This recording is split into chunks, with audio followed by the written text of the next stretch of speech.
welcome back. I'm Michelle Carolla with Living a Midwest Life. Thanks for joining us today for our conversation on second homes in Florida. I'm a realtor here in Madison, Wisconsin, and in the Tampa Bay region in Florida. And I am joined today by an expert who can make this dream actually happen, Ryan Smith with Guild Mortgage in Madison, Wisconsin. And you yourself are a mortgage lender, but you also have a little tie between your family and Florida, right? So this is something personal to you as well. It is very much so, yeah. My mom and dad live in Florida, and they started out as snowbirds, and now they're permanent residents. They live there, not permanent residents, they live there 7 months, so they're considered residents of Florida. And actually just came home this weekend. Okay. All right. Perfect. Well, that's a thing, though. If you are considering the idea of moving to Florida, maybe you don't want to move full-time right now. Maybe you're considering just that part-time living, 6-7 months there and back wherever you currently live. Or maybe it's something that you want to do for vacation a couple of times a year and rent out as an income property. It's sort of like the sky's the limit, right? Yeah, it really is. I mean, you have classifications of mortgages that are either your primary residence, a second home, or an investment property. And we can determine that based on what your intended use is going to be of that property. And that's also the big consideration right there. So if you are tired of the snow year round, you know, like a lot of us here in the upper Midwest tend to get about January, right after the holidays? Yeah, I would say after the new year, I'm ready to go. Right after the new year, it's like, I think we might have had enough for a minute or two. Yep. And if you are living in a snow belt, or maybe you've just always wanted to have a place in Florida to rent out and look towards maybe a future retirement situation, it's really not as difficult as it may seem, right? There are a ton of products out there that can make this happen. Yeah, I think just like any mortgage, the first thing that you want to do is get prepared. So I would start that conversation with a mortgage lender. Obviously, I'd love to interview for the job, but if not me, you want to get prepared. And you'll start a normal pre-approval situation where you're going to first talk about how you would use the property. You know, are you going to live there? Are you going to use it part-time? Are you going to potentially rent it? Because that will dictate the type of financing that you'd be going for. And then at that point, once we figure that out, then we're going to do a pre-approval, which is based on the idea of how you want to use that property. And so mainly we're looking at conventional financing. So fixed rate financing is available for these products, but those are the classifications. Second home or investment property are the things that we want to determine. And sometimes there's a gray area there where you're going to use it a little bit for both of those things. Right. It might be a second home, but it also might be something that brings in some rental income for you. And as an agent in Florida and, you know, managing a lot of people that are coming from elsewhere to Florida, right? Everyone's moving to Florida for some reason here and there, whether it's second home or primary or whatever they're doing. But a lot of people tell me, you know, I'd like to come down maybe 4 times a year, once a quarter, maybe stay for a couple of weeks in the summer, but you know, for the most part, they want to rent it and bring in that income and help pay for it. Yeah, I think a lot of that depends on your age or your situation with work. You know, people that want to get out of here for a little while probably can only do a little while because they're still tied to their work wherever they live. And then as time goes on, that time that they want to use that property generally grows. I know in my example, my parents started out, they were going to go down for a month, and now they leave in October and they come home on Mother's Day. So, you know, they have no interest in any of fall or winter up here. So, but yeah, it can be flexible in that way. You know, it just depends on what your needs are at the time that you buy. And a lot of things that people are looking at right now is the change in their workflow, right? You know, so much remote working, so much hybrid working that really has opened up this concept to, as I say, and I told you this before, pave the yellow brick road between the upper Midwest, the Midwest, and Florida, right? Yep. That sunny road between here and there. And, you know, with that freedom more so with people's jobs where all they need is their laptop, that's really making people think about this a little bit more than ever, right? Oh, it's crazy. I mean, the amount of people in the last 3 years that have inquired about this and or fulfilled this dream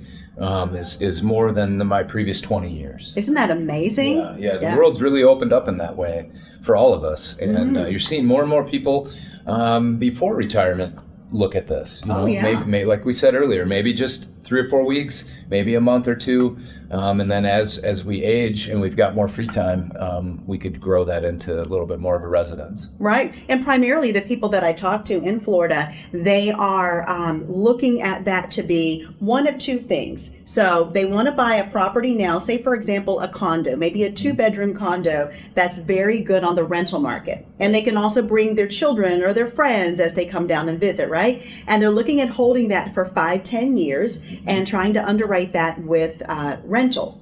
But then they're also looking at the idea at maybe the end of that 5 years is to either keep it as a rental or sell it and upgrade to the next, right? Yeah, and I think that is the barrier of entry. And we always say that even for a first-time home buyer, get your foot in the game. And if this is a goal of yours, that first property maybe isn't the one you retire in. Right, exactly. It might bring in some rental income right now, and it might give you some free time in the sun when you don't want to be in the snow. Mm-hmm. And then, like you said, maybe you turn that into a full-time rental, or maybe you use that to upgrade when the timing's right. Yeah. But you got to find your point of entry into the market, and yes. It provides some freedom if you can do that sooner than later, obviously. And if someone, say, for example, they're thinking of this, they're listening to us and they've been thinking of this for a long time, and every time they consider it, they say, oh, I just can't afford that. What would you say to someone who calls you from this video and says, I really want to do this, but I don't think I can afford it. What do I need to do? Yeah, just like any home purchase, knowledge is power and information is key. So the first thing I would say is let's take a look. A pre-approval and analyzing this is a free service. It doesn't cost any money. There's no harm in doing so. If you end up using the pre-approval, great. If not, you go to bed at night knowing that you could do it, or if you can't do it, we'll give you the roadmap. So that's one of the keys that I want to stress is that if you're at all thinking of this, go through the process. We're going to gather all of your income, your finances, take a look at your credit so we can analyze your liabilities, and we're going to determine, is this feasible for you right now?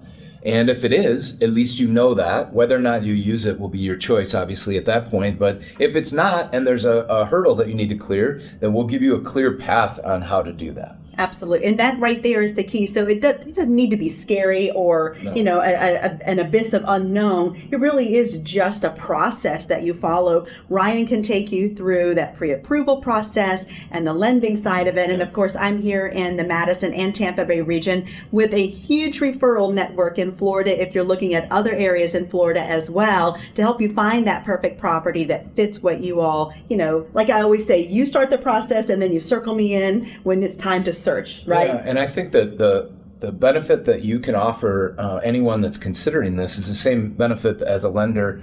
If you happen to be in Wisconsin, as an example, we can meet, we can get to know each other, we can go through your finances, you can learn more about their goals, and now you're not going into an area that you don't know anybody and trying to make contact. So I've found that the people really like the fact that they can go down there as a purposeful shopper with their team assembled. It's 100% true. Yeah, with their team assembled and the information that you need to be able to make smart decisions. What I've found on the opposite side of that is people are on vacation and they're in Florida and they say, we should buy a place. And they drive around and look around, but they don't have the direction. And then when they get back here to their busy lives, they go on with their life and they put that in the back seat. Mm-hmm. And so I would just say, let's take a look at it for this upcoming season and see if it's something that is feasible for you, and then we'll guide you through that. Absolutely. So, and that's what we like to do. We like to, get people in situations that they want to be in, whether it's for fun, like we said, whether it's to build wealth,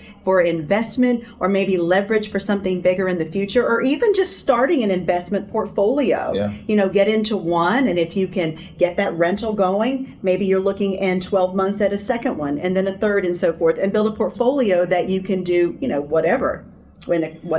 Just like any asset, if you create an asset by buying property, it's going to give you options. Mm-hmm. And whether or not that's the property you end up, like we said, using and keeping and retiring in and all those things, let's see how that develops. But let's create a potential income stream.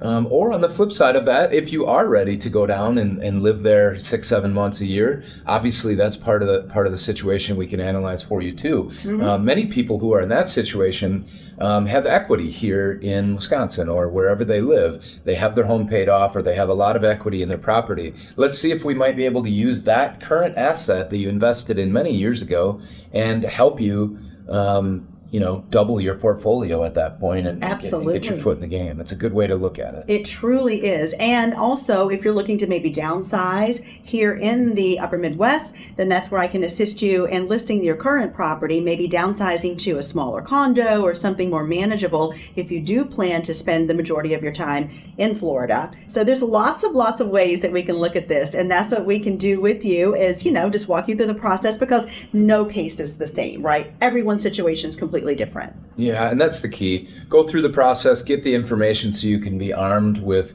the data needed to make good financial decisions. Absolutely. Okay, well, good. This is good information. Thanks so much for this today. Thank you for and of having course, me. as always, you can reach out. I love to chat real estate. Ryan loves to chat mortgages and numbers and all of that good stuff. And we're here to talk to you. So see you next time again right here on Living a Midwest Life.